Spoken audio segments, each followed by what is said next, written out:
We are talking about strange sounds in worship. And don't worry, we're not talking about some of the strange sounds you may hear that are not related to worship, like coughing or sneezing or whatever.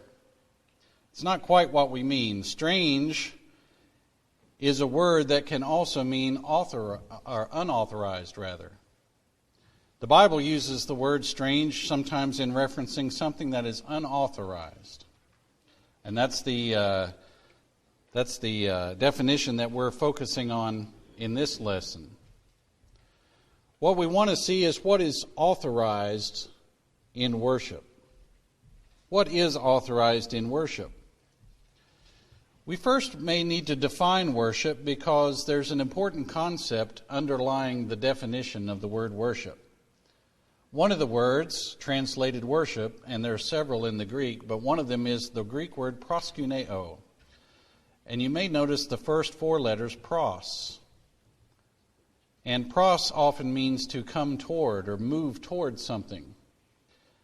You may think of the word prostrate. If someone falls down before a king, they may say they prostrate themselves before the king. They're falling down toward the king. Well, the word proskuneo can be translated to kiss towards or to move towards. It is the idea of sending reverence and respect toward a superior being. A literal definition may fall along the lines, as I've heard, of the idea of a dog kissing the master's hand. That's this idea, coming to pay homage or respect to the master. So that's what we're talking about when we talk about the word worship. When we are worshiping, God is the audience of our worship. And as such, He is the subject of our worship. Therefore, the worship should be tailored to approach Him correctly and please Him. In other words, the worship is not about me necessarily. It's about God.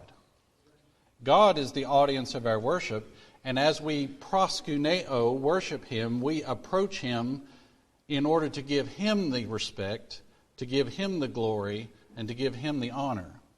We are the inferior being approaching the superior being. And as I've said before, the inferior being usually does not determine how to approach the superior.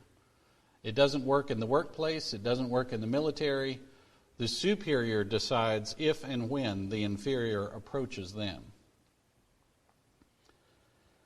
Now, as far as instructions, God has been diligent in giving proper instructions for approaching Him in worship. We don't have to guess and wonder, well, if I'm going to approach God, what does He want? What does He desire? What pleases Him? God has been diligent, even from the very beginning. In the process of time, in Genesis chapter 4, starting in verse 3, it came to pass that Cain brought of the fruit of the ground an offering unto the Lord, and Abel he also brought of the firstlings of his flock and of the fat thereof. And the Lord had respect unto Abel and to his offering, but unto Cain and to his offering he had not respect, and Cain was very wroth, and his countenance fell. This really may be the first account in history that was recorded, at least, of approaching God with a sacrifice. Approaching God to give Him the honor and the respect. Now, obviously, one approach worked and the other one didn't. And we understand by the book of Hebrews, chapter 11 and verse 4, that Abel offered unto God a more excellent sacrifice than Cain by faith. The way he was able to do it was by faith. Well, when we put two and two together, in other words, Hebrews 11:4 and Romans 10:17, we realize faith comes from hearing, and hearing by the Word of God. So what does that mean? Abel offered his sacrifice by faith, meaning he heard the instructions that God had given, and he obeyed them. And that's why his sacrifice was accepted, and Cain's was rejected. Whether he heard it directly from God, or whether he heard it from Adam, who had received the instructions from God, we are not told specifically. But whatever the case,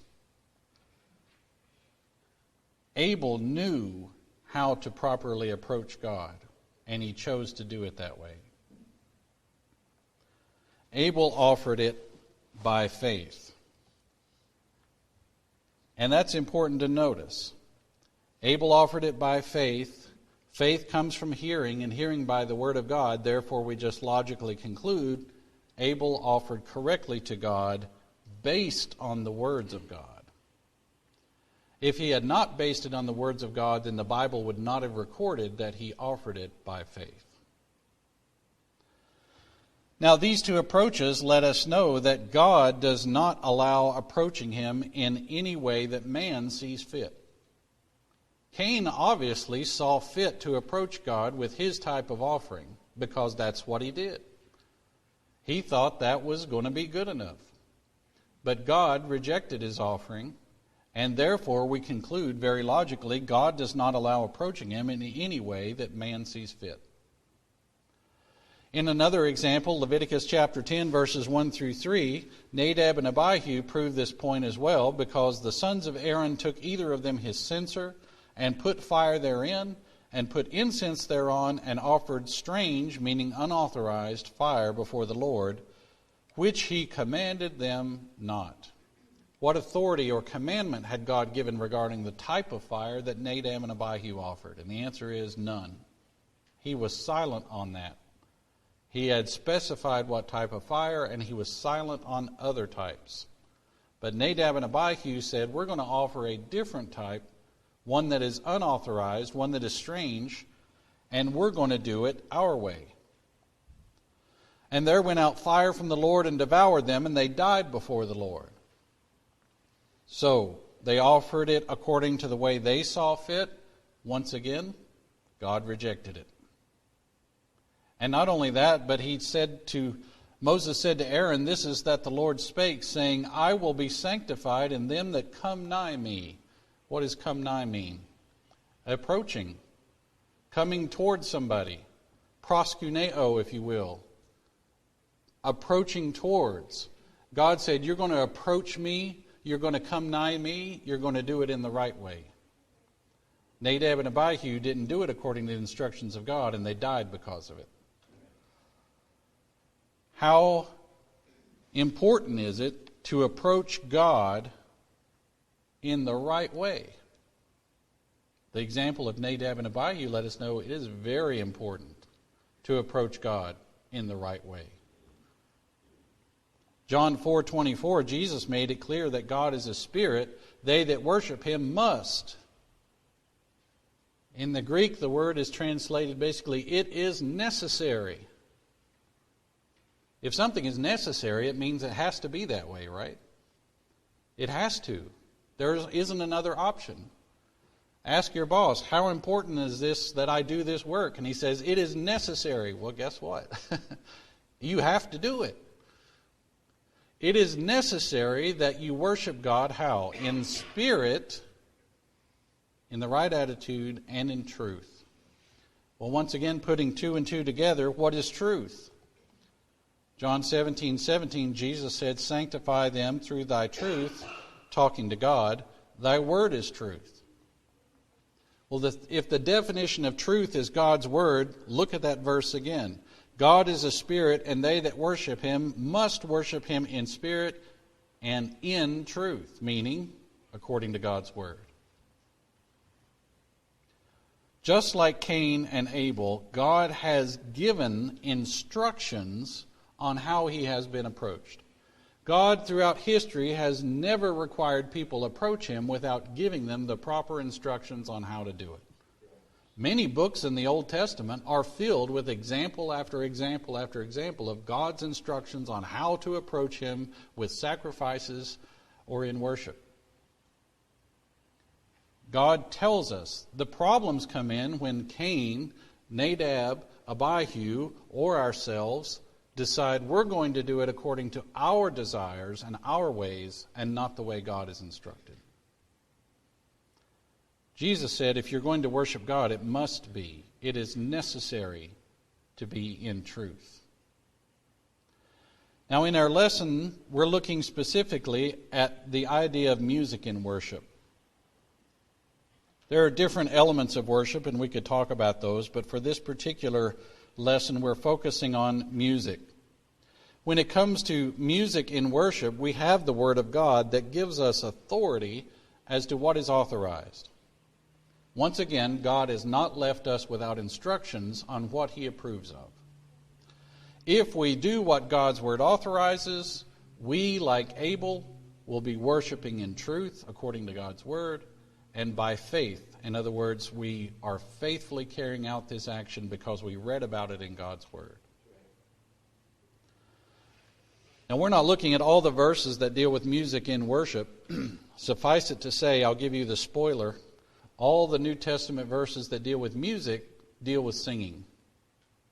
And we're going to look at two of those particular verses that deal with singing. One of them is Ephesians 5:19. So now what we want to do is establish the criteria. What has God authorized? What is music in worship? What is music in worship supposed to be?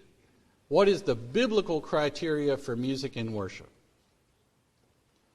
Speaking to yourselves in psalms and hymns and spiritual songs, singing and making melody in your heart to the Lord.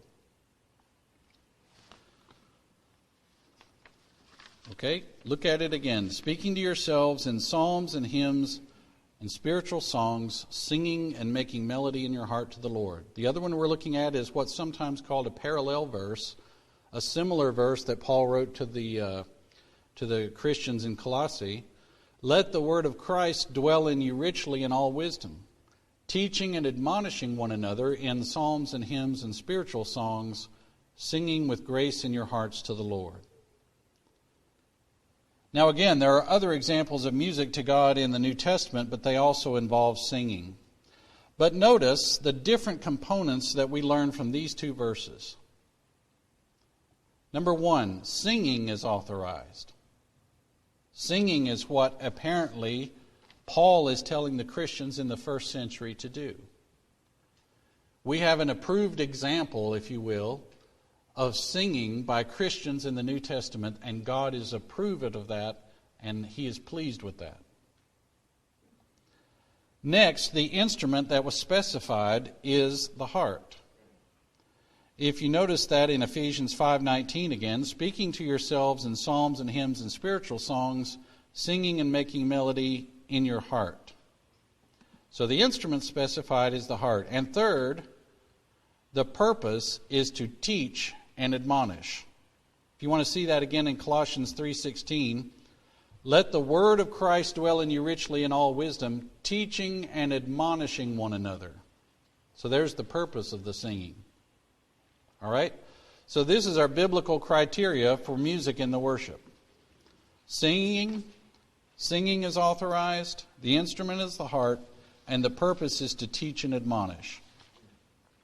So now, if we introduce music or sounds that do not meet this criteria, we would be introducing music or sounds that are unauthorized, or, by another term, strange. Okay? So this is the biblical criteria that we have. Let's notice some other types of strange sounds that have been introduced into worship. And we call them strange once again because they are simply unauthorized.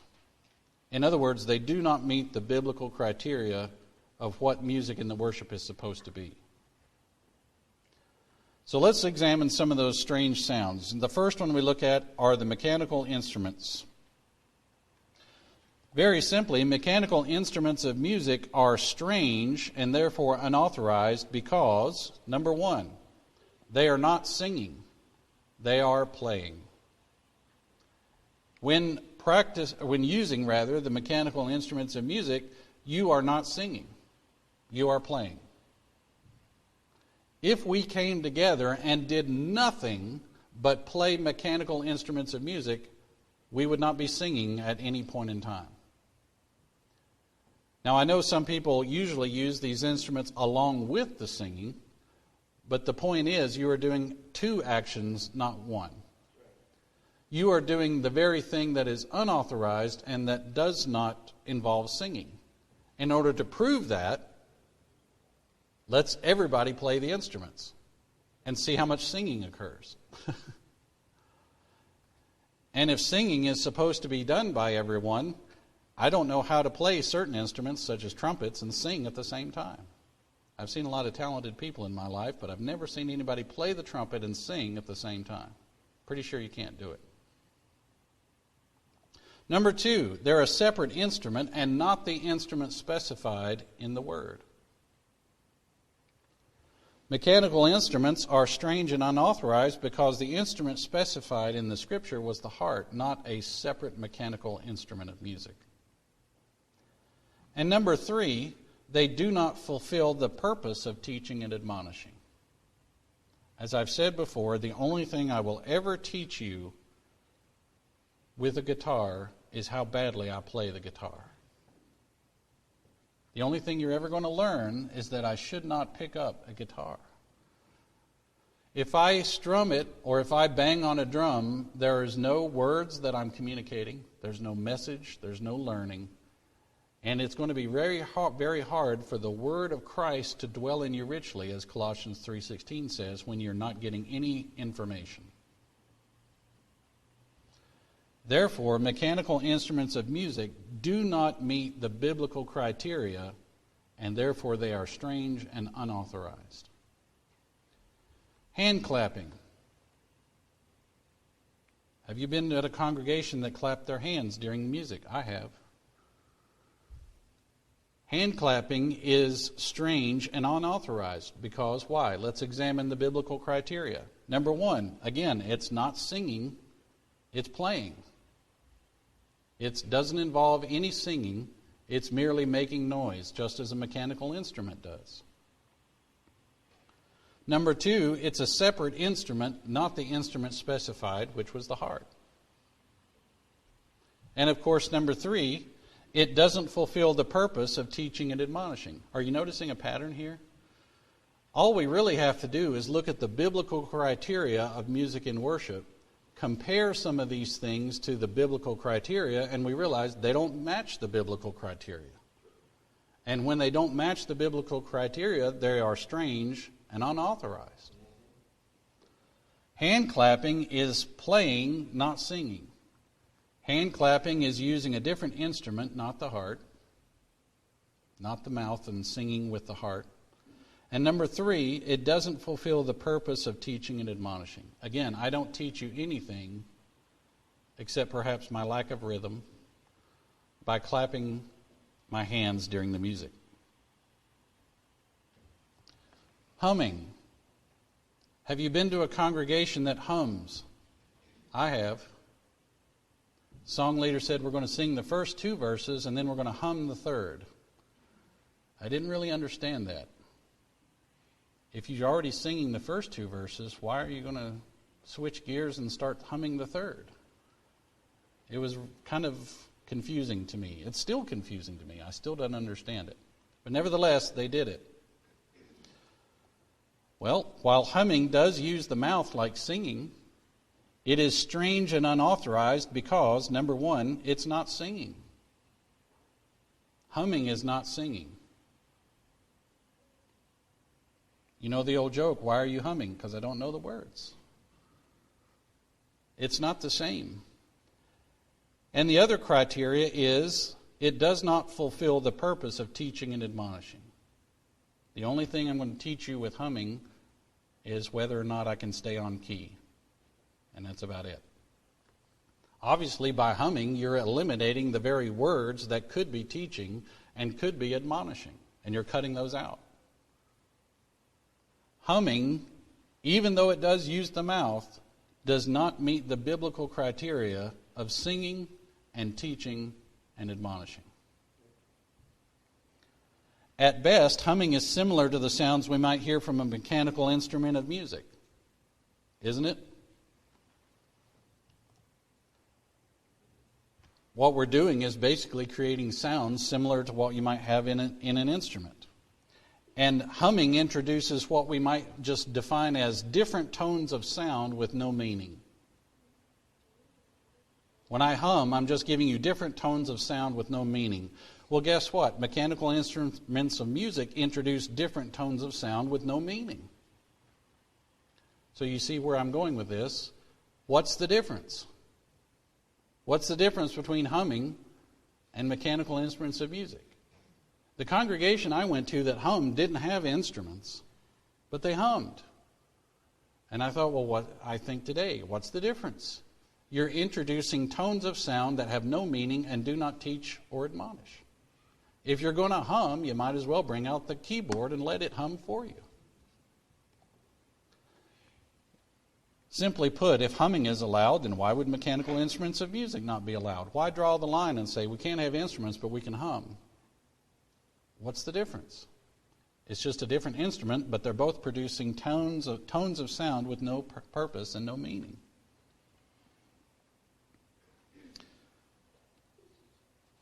The argument might be humming is made by the mouth. And we'll talk more about this argument in a little while.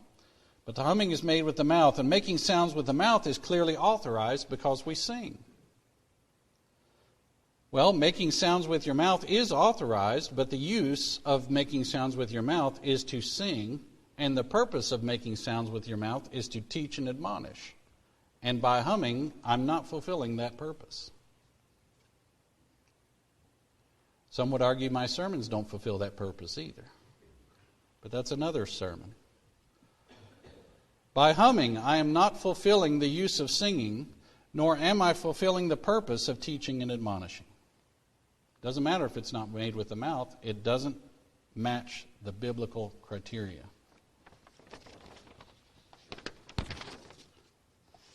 Next, oohs and ahs. Some songs introduce vocal sounds such as oohs and ahs to be made while other people sing the words. If you look at the lines, there'll be verses, and then underneath it, some it will say ooh and ah, and some people are supposed to sing the words, and some people are supposed to sing ooh and ah. Well, does that match the biblical criteria? Making those oohs and ahs does use the mouth like singing does, but I believe it is strange and unauthorized because it does not match the biblical criteria of fulfilling the purpose of teaching and admonishing. If I am supposed to be teaching and admonishing, saying ooh and ah to you does not teach you anything. And it does not admonish you. If it's okay for certain people to do it, why don't we all do it? What would happen if instead of singing the words, we all just sang ooh and ah? Do you see my point? If it's okay for certain people to do it while other people sing the words, then what would be wrong with all of us doing it? But you and I both know if all of us just sing ooh and ah, there's certainly not going to be a lot of teaching and admonishing going on because all we're going to be saying to each other is ooh and ah. So if it's wrong for all of us to sing it, ooh and ah, why is it okay for just a certain few to sing it? Frankly, I don't think it makes sense because very clearly the purpose of singing according to Scripture is to fulfill the purpose of teaching and admonishing. And I don't learn anything by singing ooh and ah, and neither does my brother or sister. Making ooh and ah is also similar to the sounds we might hear from a mechanical instrument of music. In other words, oohs and ahs introduce different tones of sound with no meaning. Don't they? It's just different tones of sound with no meaning. And mechanical instruments of music do the same thing. They introduce different tones of sound with no meaning. So guess what? If singing oohs and ahs is allowed, why would mechanical instruments of music not be allowed? They're doing the same thing. They're just different instruments.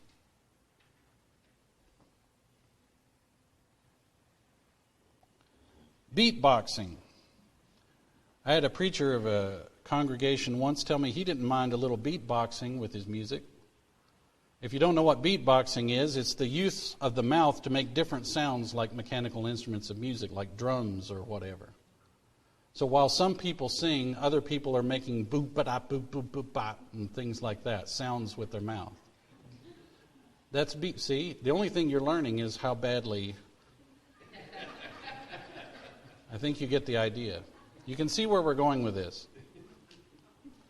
Beatboxing is the use of the mouth to make different sounds, like a mechanical instrument of music.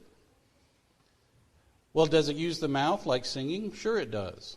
But it is strange and unauthorized because Once again, it does not fulfill the purpose of teaching and admonishing. I do not teach you anything with that other than the fact that you should not listen to me doing it. Once again, beatboxing is similar to the sounds we might hear from a mechanical instrument of music.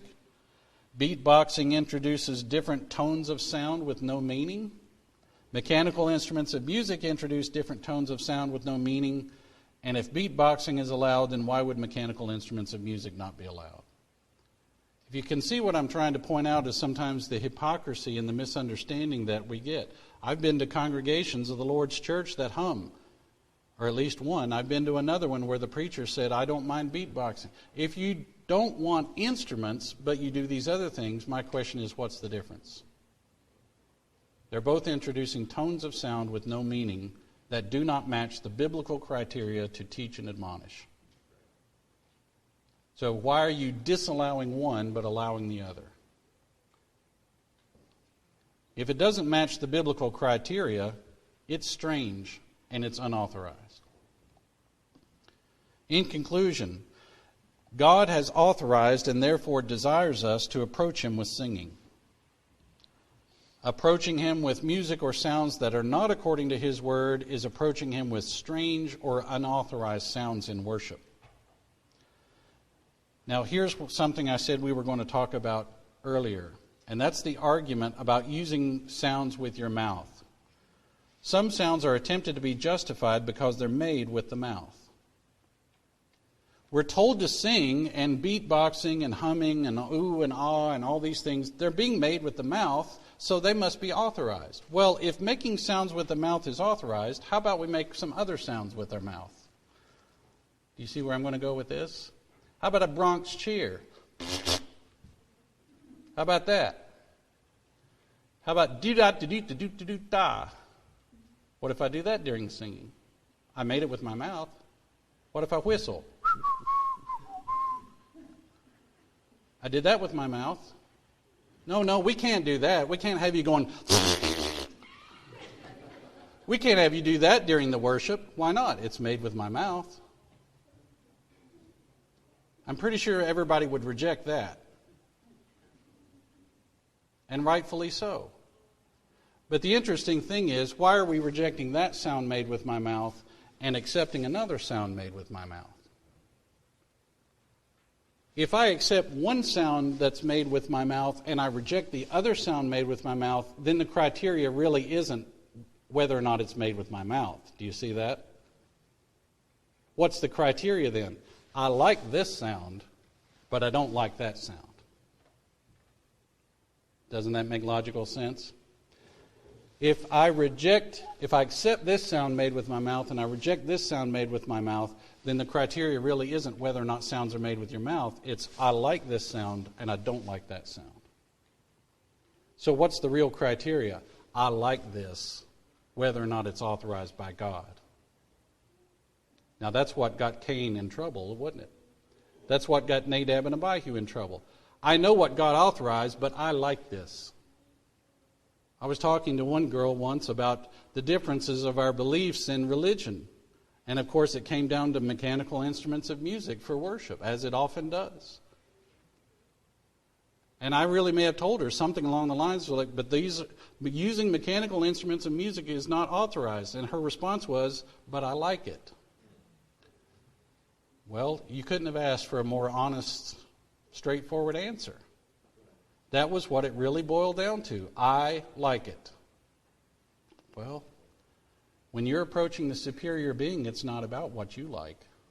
It's about what pleases the superior being. The problem with different sounds, such as the Bronx cheer or whistling or whatever, or humming and oohs and ahs, the problem is not that they are made with the mouth. The problem is that they do not fulfill the purpose of singing to teach and admonish as specified by God. Some of the strange sounds we talked about today are made with the mouth, but they don't fulfill the purpose of teaching and admonishing, which is what we're supposed to be doing with our music and with our mouth. And therefore they are strange and unauthorized. Colossians 3:17 reminds us, whatsoever you do in word or in deed, do all in the name of the Lord Jesus. That means with his authority. And when it comes to music and sounds in worship, we need to make sure that the sounds we make to God and to each other are authorized by his word.